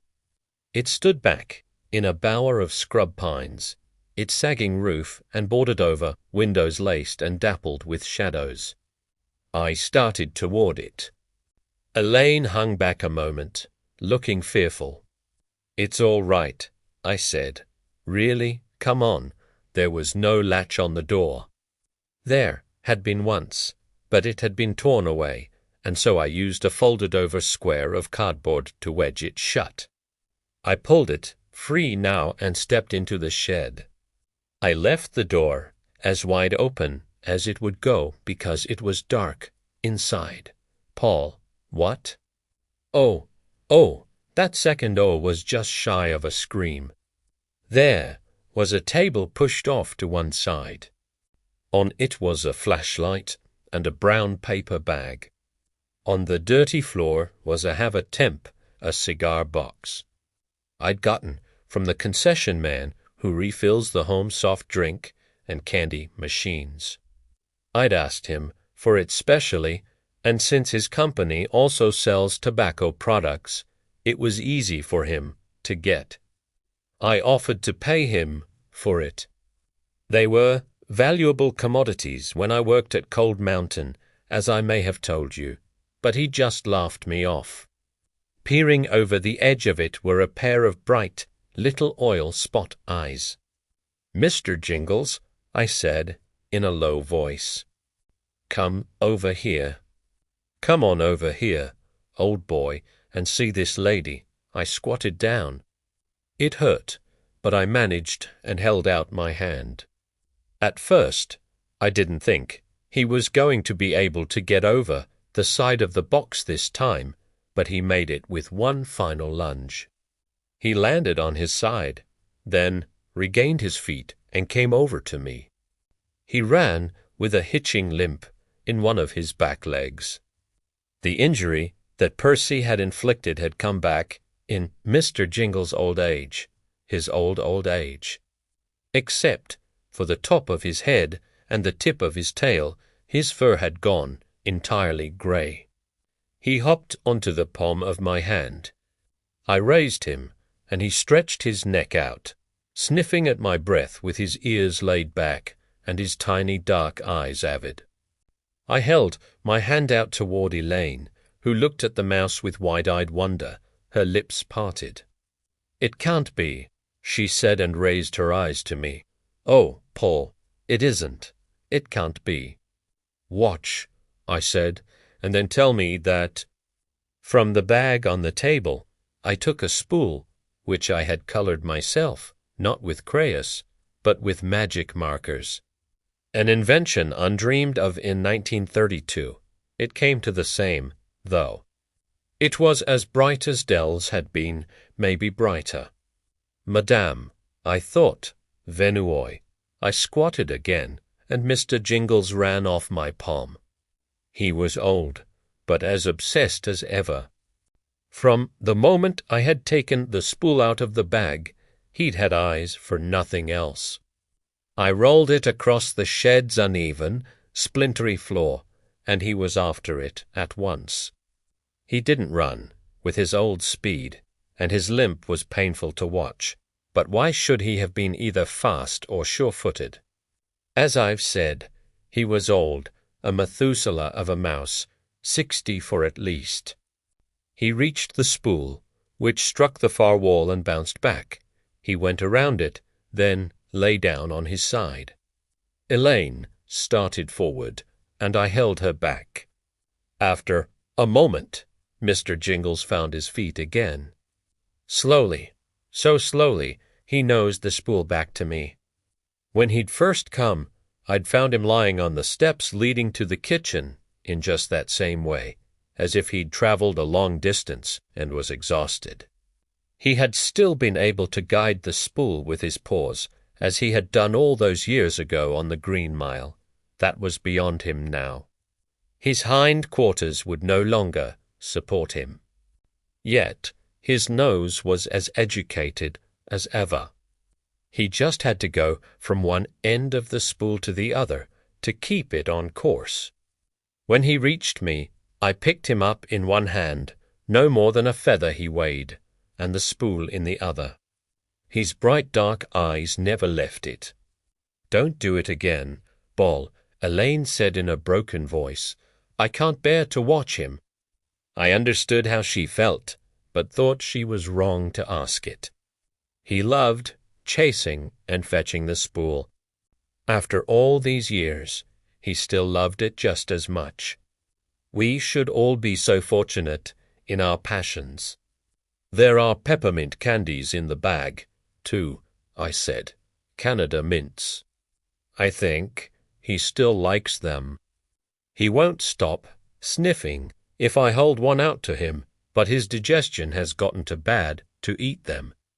I bring him toast instead." I squatted again, broke a small fragment off the piece I brought with me from the sunroom, and put it on the floor. Mr. Jingle sniffed at it, then picked it up in his paws and began to eat.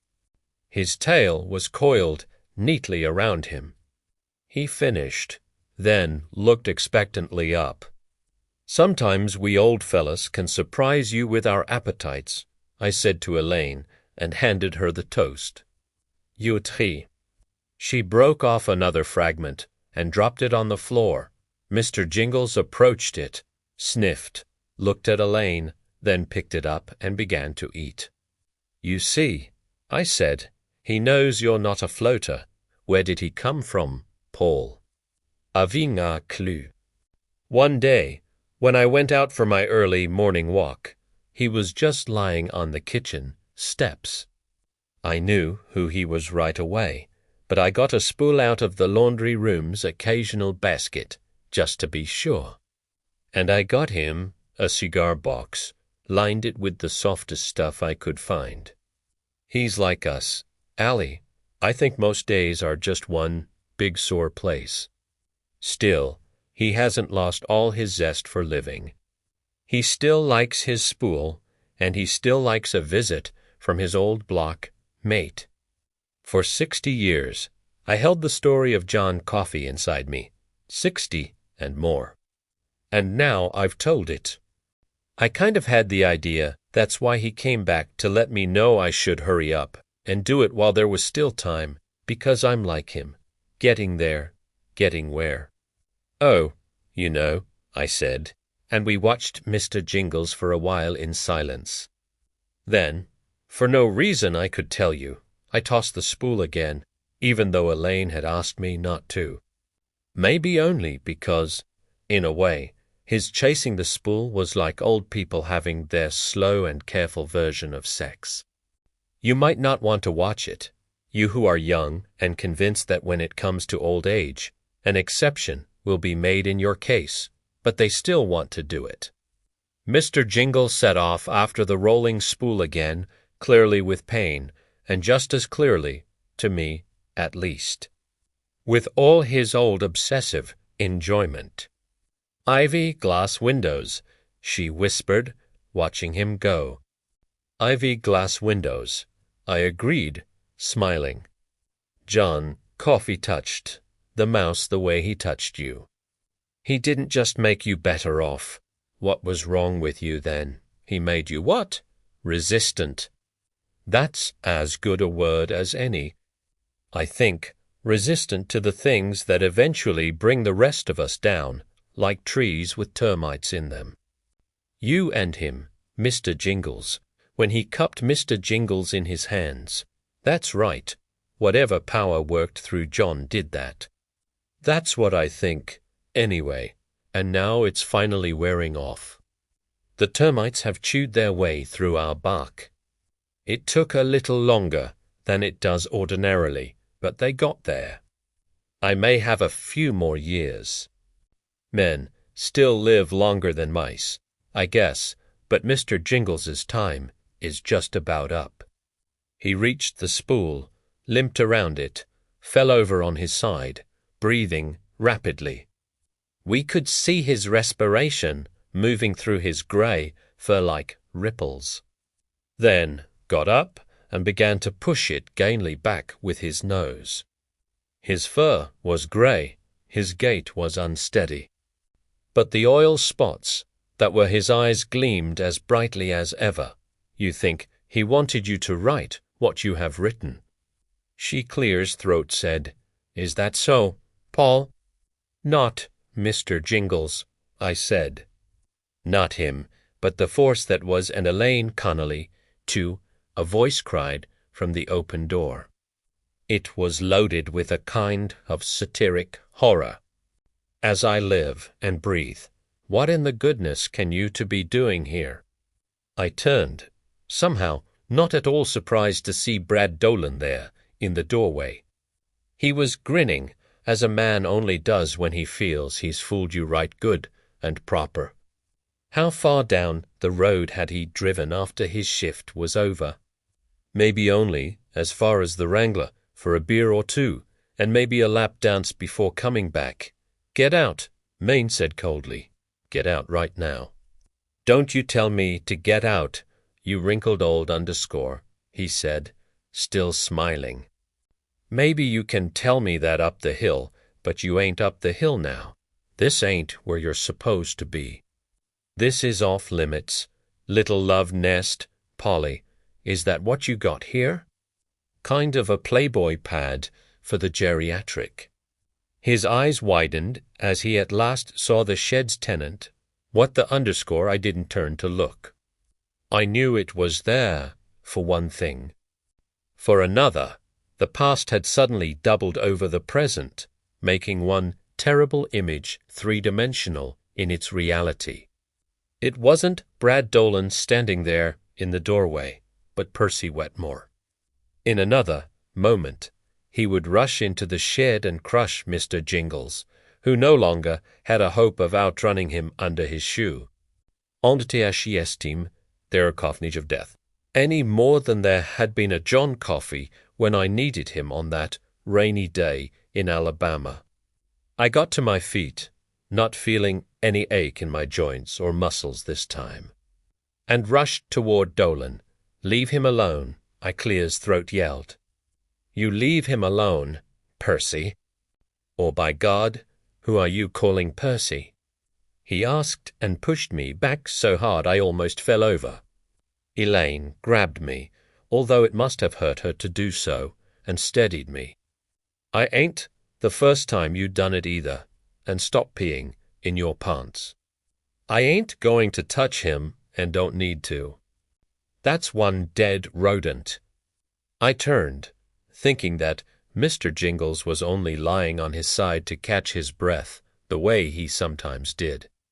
He was on his side, all right, but that rippling motion through his fur had stopped. I tried to convince myself that I could still see it. And then Elaine burst into loud sobs. She bent painfully and picked up the mouse I had first seen on the Green Mile, coming up to the duty desk as fearlessly as a man approaching his peers or his friends. He lay limp in her hand. His eyes were dull and still. He was dead. Dolan grinned unpleasantly, revealing teeth that had had very little acquaintance with a dentist. "Asks now," he said, "did we just lose the family pet? Should we have a little funeral with paper, flowers, and shut up?" Elaine screamed at him so loudly and so powerfully that he backed away a step, a smile slipping off his face. "Get out of here. Get out, or you'll never work another day here, not another hour. Première suirite. You won't be able to get so much as a slice of bread on a bread line," I said, but so low neither of them heard me. I couldn't take my eyes off Mr. Jingles, lying on Elaine's palm like the world's smallest bear skin rug. Brad thought about coming back at her, calling her bluff. He was right. The shed wasn't exactly approved territory for the Georgia Pines inmates. Even I knew that much, and then didn't. He was at heart a coward, just like Percy. And he might have checked on her claim that her grandson was somebody important, and had discovered it was a true claim. Most of all, perhaps his curiosity had been satisfied, his thirst to know slaked. And after all his wondering, the mystery had turned out not to be such a mystery. An old man's pet mouse had apparently been living in the shed. Now, it had croaked, had a heart attack, or something while pushing a colored spool. "Don't know why you're getting so head up," he said, "either of you. You act like it was a dog or something. Get out," she spat. "Get out, you ignorant man. What little mind you have is ugly and misdirected." He flushed dully, the spots where his high school pimples had been filling in a darker red. There had been a lot of them by the look. "I'll go," he said, "but when you come down here tomorrow, Polly, you're going to find a new lock on this door. This place is off limits to the residents. No matter what bad-tempered things old Mrs. My underscore don't stink has to say about me. Look at the floor, boards all warped and rotted.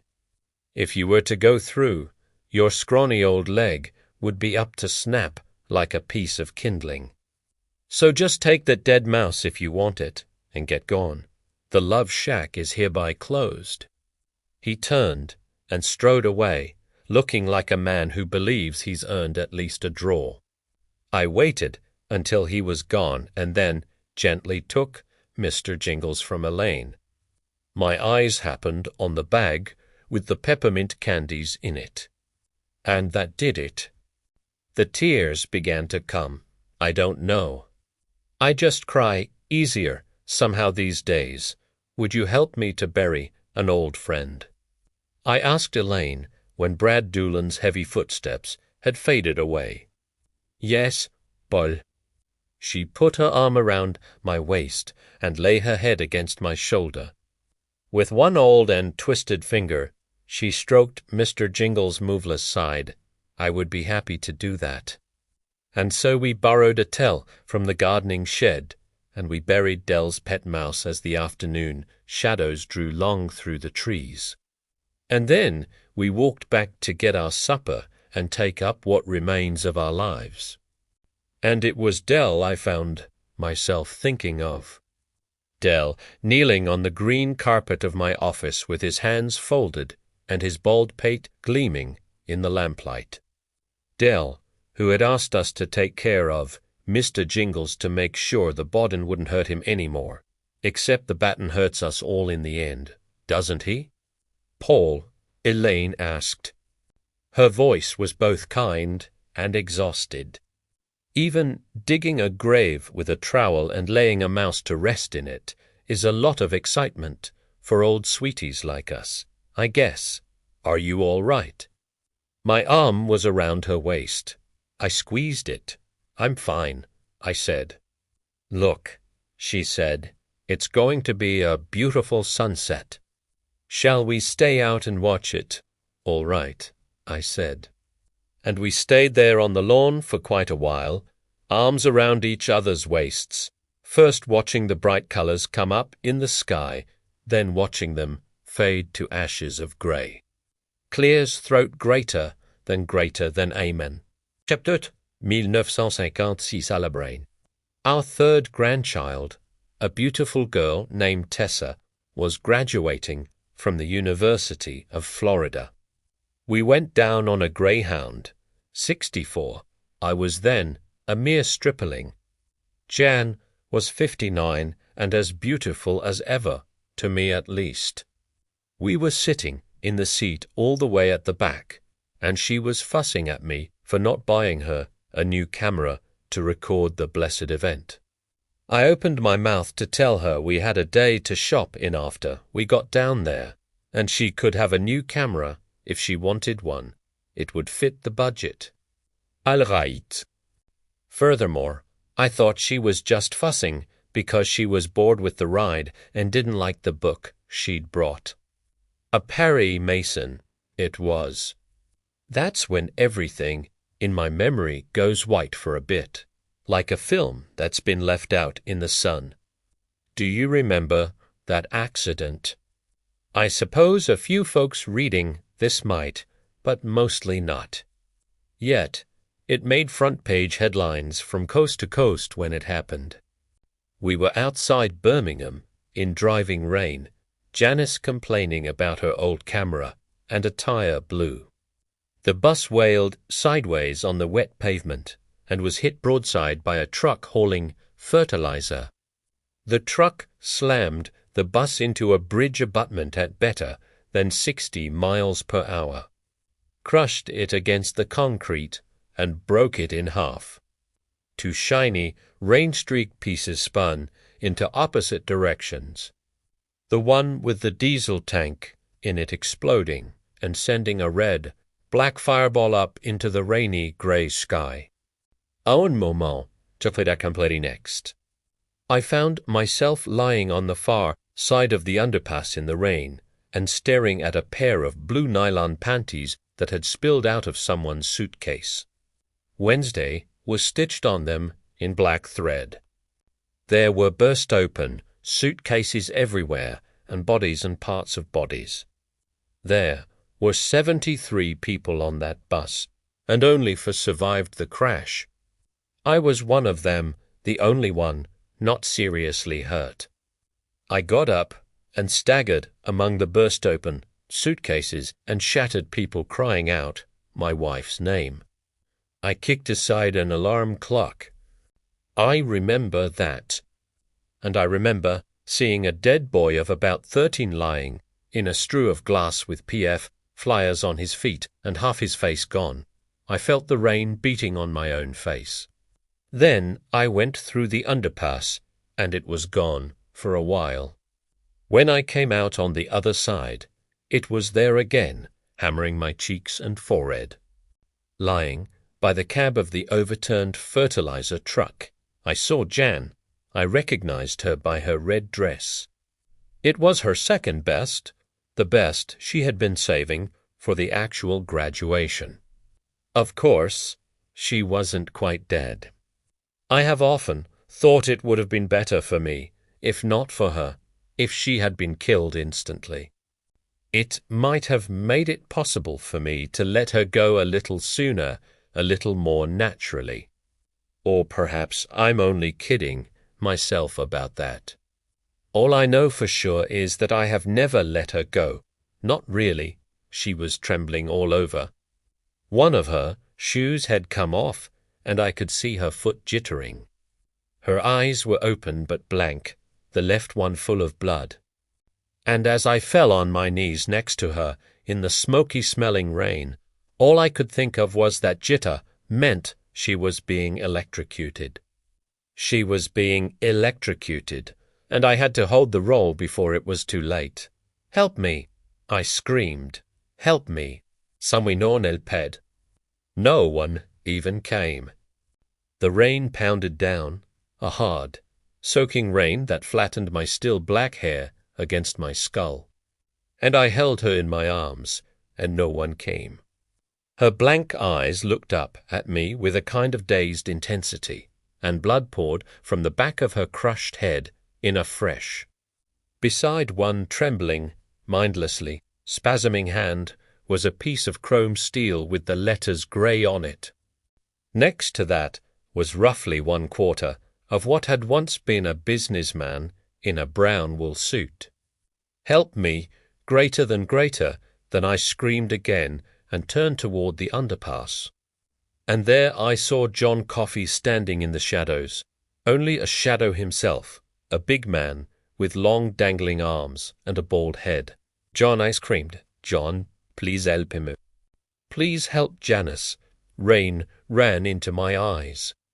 I blinked it away, and he was gone. I could see the shadows I had mistaken for John, but it hadn't been only shadows. I'm sure of that. He was there, maybe only as a ghost, but he was there. The rain on his face mixed with the endless flow of his tears. She died in my arms.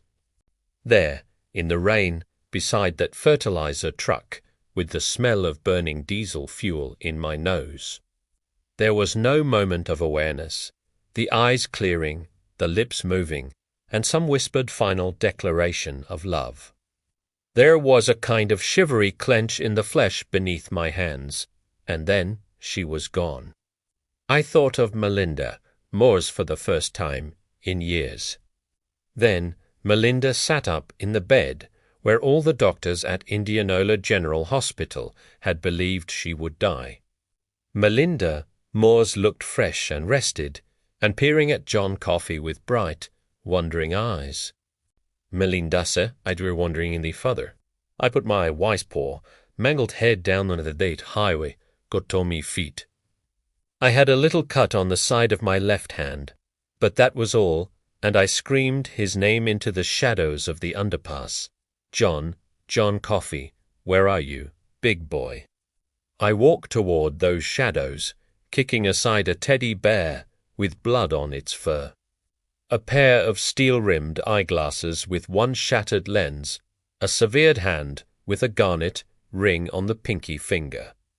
You saved Hal's wife. Why not my wife? Why not Janice? Why not my Janice? No answer. Only the smell of burning diesel and burning bodies. Only the rain falling ceaselessly out of the grey sky and drumming on the cement, while my wife lay dead on the road behind me. No answer then, and no answer now. But of course, it wasn't Melly Moore's that Jacob saved in 1930, or Dell's mouse, the one that could do that cute trick with the spool, and seemed to be looking for Dell long before Dell showed up, long before John Coffey showed up, either. John saved me, too. And years later, standing in the pouring Alabama rain and looking for a man who wasn't there in the shadows of an underpass. Standing amid the spilled luggage and the ruined dead. I learned a terrible thing. Sometimes there is absolutely no difference at all between salvation and damnation. I felt one or the other pouring through me as we sat together on his bunk on November 18th, 1932, pouring out of him and into me. Whatever strange force he had in him, coming through our joined hands in a way our love and hope and good intentions somehow never can. A feeling that began as a tingle and then turned into something tidal and enormous. A force beyond anything I had ever experienced before or have ever experienced since. Since that day, I have never had pneumonia or the flu or even strep throat. I have never had another urinary infection or so much as an infected cut. I have had colds, but they have been infrequent, 6 or 7 years apart. And although people who don't have colds often are supposed to suffer more serious ones, that has never been the case with me. Once, earlier on, in that awful year of 1956, I passed a gallstone. And although I suppose it will sound strange to some reading this, despite all I have said, part of me relished the pain that came when that gallstone went. It was the only serious pain I'd had since that problem with my waterworks 24 years before. The ills that have taken my friends and the same generation loved ones until there are none of them left. The strokes, the cancers, the heart attacks, the liver diseases. The blood diseases have all left me untouched, have swerved to avoid me the way a man driving a car swerves to avoid a deer or a raccoon in the road. The one serious accident I was in left me untouched, save for a scratch on the hand. In 1932, John Coffey inoculated me with life, electrocuted me with life, you might say. I will pass on, eventually, of course I will. Any illusions of immortality I might have had died with, Mr. Jingles, but I will have wished for death long before death finds me. Truth to tell, ever since Elaine died, I look back over these pages, leafing through them with my trembling, spotted hands. And I wonder if there is some meaning here, as in those books which are supposed to be uplifting and ennobling. I think back to the sermons of my childhood. booming affirmations in the church of praise, Jesus, the Lord is mighty. And I recall how the preachers used to say that God's eye is on the sparrow, that he sees and marks even the least of his creations. When I think of Mr. Jingles and the tiny scraps of wood we found in that hole in the beam, I think that is so. Yet this same God sacrificed John Coffey, who tried only to do good in his blind way, as savagely as any Old Testament prophet ever sacrificed a defenseless lamb, as Abraham would have sacrificed his own son if actually called upon to do so. I think of John saying that Wharton killed the Derrick twins with their love for each other, and that it happens every day all over the world. Ifita chapenens it happen. And when we say, I don't understand, God replies, I don't care. I think of Mr. Jingles dying, while my back was turned, and my attention usurped by an unkind man whose finest emotions seemed to be a species of vindictive curiosity. I think of Janice jittering away her last mindless seconds as I knelt with her in the rain. Stop it, I tried to tell John that day in his cell. Let go of my hands. I'm going to drown if you don't drown or explode. You won't explode, he answered, hearing my thought and smiling at the idea, and the horrible thing is that I didn't. Premier avenat. I have at least one old man who is ill. I suffer from insomnia. Late at night, I lie making hopeless sound firm, men and women coughing their courses deeper into old age. Sometimes I hear a call bell or the squeak of a shoe in the corridor, or Mrs. Javitz's little TV turned to the late news. I lie here, and if the moon is in my window, I watch it. I lie here and think about Brutal Undine and sometimes William Wharton saying, That's right, _bad as you'd want. I think of Delqua saying, Watch this, Boss Edgecombe. I teach Mr. Jingles a new trick. I think of Elaine standing in the doorway of the sunroom and telling Brad Dolan to leave me alone. Sometimes I doze and see that underpass in the rain with John Coffey standing beneath it in the shadows. It's never just a trick of the eye in these little dreams. It's always him, for sure. My big boy is just standing there and watching. I lie here and wait. I think about Janice, how I lost her, how she ran away red through my fingers in the rain. And I wait. We each owe a death. There are no exceptions. I know that. But sometimes, oh God, the green mile is so long. The end, authors afterward. I don't know how that was for you, but for me it was a lot of fun. I don't think I'd want to do it again, if only because the critics get to kick your ass 6 times instead of just the once. But I wouldn't have missed the experience for the world. As I write this afterward on the day before Part 2 of The Green Mile is to be published, the serialization experiment is looking like a success, at least in terms of sales. For that, constant reader, I want to thank you. And something a bit different wakes us all up a little. Maybe lets us see the old business of storytelling in a new way. That's how it worked, for me anyway. I wrote in a hurry because the format demanded that I write in a hurry. That was part of the exhilaration, but it also may have produced several anachronisms. The guards and prisoners listened to Allen's Alley on their Block E radio, and I doubt if Fred Allen was actually broadcasting in 1932. The same may hold for Kay Kaiser and his College of Musical Knowledge. This isn't to let me off the hook, but it sometimes seems to me that history, which has recently fallen over the horizon, is harder to research than the Middle Ages or the time of the Crusades. I was able to determine that Brutal might indeed have called the Mouse on the Mile Steamboat Willie.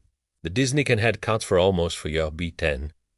But I have a sneaking suspicion that the little pornographic comic book featuring Popeye and olive oil is an artifact out of time. I might clean up some of this stuff when and if I decide to do the Green Mile as a single volume, but maybe I'll leave the goofs. After all, doesn't the great Shakespeare himself endow Julius Caesar with the anachronism of a striking clock long before mechanical clocks were invented? Doing the Green Mile as a single volume would present its own unique challenges.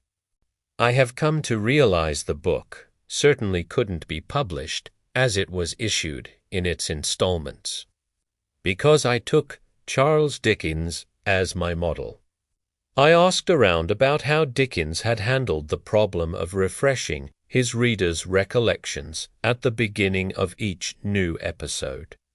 I had expected something like the synopsis which preceded each installment of my beloved Saturday Evening Post serials, and discovered that Dickens had not been so crude.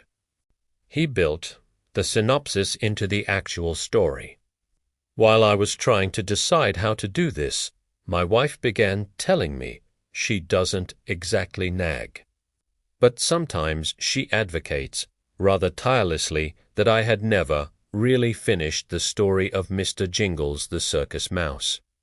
I thought she was right, and began to see that by making Mr. Jingles a secret of Paul Edgecombe in his old age, I could create a fairly interesting front story.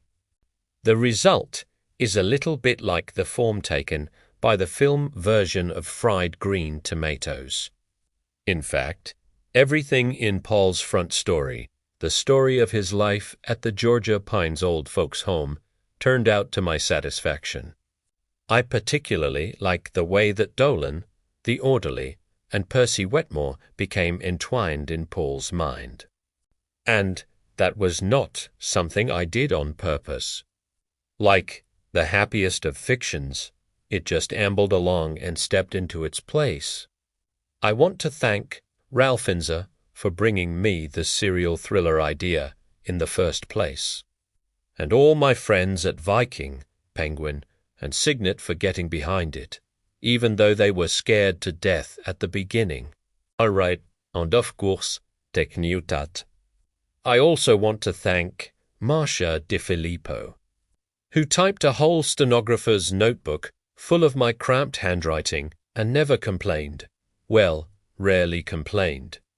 Most of all, though, I want to thank my wife Tabitha, who read this story and said she liked it. Writers almost always write with some ideal reader in mind, I think, and my wife is mine. We don't always see eye to eye when it comes to what we each write. Hell, we rarely see eye to eye when we're shopping together in the supermarket. But when she says it's good, it usually is because she's tough, and if I try to cheat or cut a corner, she always sees it. And you, constant reader, thank you as well. And if you have any ideas about the Green Mile as a single volume, please let me know. Stephen King, April 28, 1996, New York City.